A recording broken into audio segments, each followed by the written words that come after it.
Here we have the Gamesir G8 Plus controller plus expansion kit already installed and the case for $165. I honestly don't think it's that bad of a deal considering the normal controller costs $80. And I think he did a really good job with the expansion kit. This is from rrttronicscreations.com and it's worth throwing him a few extra dollars. The case is not bad either. It's not going to fit any other regular like Switch case or even like extra large, like, I don't know, ASUS ROG cases because it's really long. So if you want a case, just get the whole bundle together. I think it's worth it.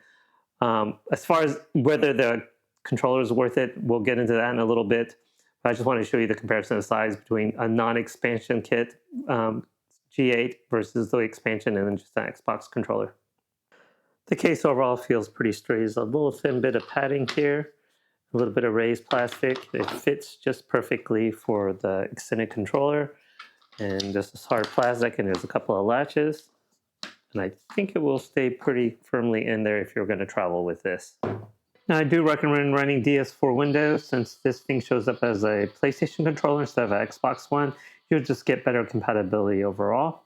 Another thing you'll notice, like how low you have to position this. From a weight distribution, that's not great. Since you have that command button on the side, you don't want to press. So to clear it, you really have to put the controller quite low. Otherwise, you're going to be constantly pressing that command button on the side. Okay, so let's be real. All those other YouTubers that are showing that this telescopic controller is great with the Z13, I think they're lying. There's just no way you can treat this like a giant Switch or something. You cannot lift this and play comfortably in any sort of way or fashion for any extended length of period of time.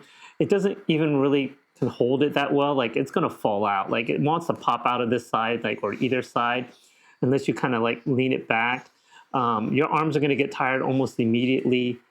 It just feels totally unbalanced. The weight is crazy. The thickness is crazy.